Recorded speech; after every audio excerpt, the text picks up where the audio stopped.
વડોદરા અને છોટાઉદેપુર જિલ્લામાં કપાસની ખરીદીની મર્યાદામાં ફેરફાર કરવામાં આવ્યો છે। છોટાઉદેપુર જિલ્લામાં 18.12 ક્વિન્ટલ દીઠ મર્યાદા અને વડોદરા જિલ્લામાં રાજ્ય સરકારે 25.21 ક્વિન્ટલની મર્યાદા, જેને લઈ છોટાઉદેપુર જિલ્લામાં નારાજગી જોવા મળી છે। ધારાસભ્ય રાજેન્દ્રસિંહ રાઠવા અને સંખેડાના ધારાસભ્ય અભયસિંહ તડવીએ કૃષિ મંત્રી જીતુ વાઘાણીને પત્ર લખ્યો અને મર્યાદા 18.12 ક્વિન્ટલ છે તેમાં વધારો કરી આપવા માટે માંગણી કરી છે।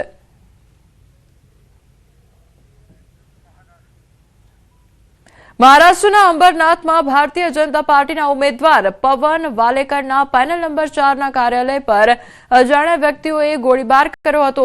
ગોળીબાર કરનાર બે અજાણ્યા વ્યક્તિઓ સામે ગુનો નોંધવામાં આવ્યો છે। જો કે ભાજપના ભૂતપૂર્વ ધારાસભ્ય નરેન્દ્ર પવારે આરોપ લગાવ્યો છે કે પોલીસને ગોળીબાર કરનારાઓના નામ આપ્યા છતાં કોઈ કેસ નોંધવામાં આવ્યો નથી, જેથી નરેન્દ્ર પવાર, ગુલાબરાવ કરંજુલે અને અન્ય કાર્યકરોએ અંબરનાથ પોલીસ સ્ટેશનની બહાર વિરોધ પ્રદર્શન કર્યું છે।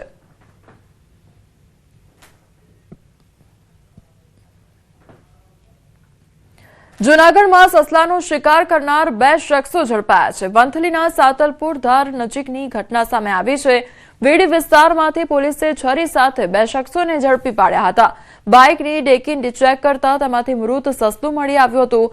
પોલીસે વન વિભાગને જાણ કરી વન વિભાગે બંને શખ્સોનો કબજો મેળવી તપાસ હાથ ધરી છે। બંને શખ્સોએ સસલાનો શિકાર કર્યાનું કબૂલ્યું છે, તો વન વિભાગે 50,000નો દંડ પણ ફટકાર્યો છે। બંને શખ્સોએ અગાઉ પણ નીલગાયનો શિકાર કર્યાની કબૂલાત કરી છે।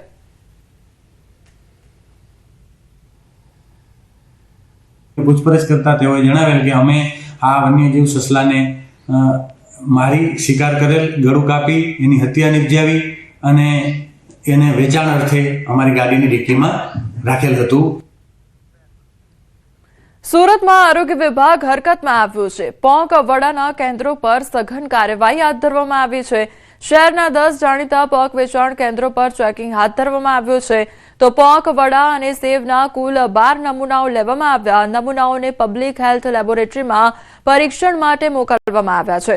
રિપોર્ટ બાદ ફૂડ સેફ્ટી એક્ટ મુજબ કાર્યવાહી કરવામાં આવશે, તો સંસ્થાના માલિકોને સ્વચ્છતા જાળવવા કડક ચેતવણી, કેપ અને એપ્રોન ફરજિયાત રાખવાની સૂચના આપવામાં આવી છે। અડાજણ, ઘોડદોડ રોડ અને તાપી રિવરફ્રન્ટમાં તપાસ, શહેરીજનોના આરોગ્ય સાથે ચેડા નહીં થાય તે માટે પાલિકાનો સંદેશ પાઠવવામાં આવ્યો છે।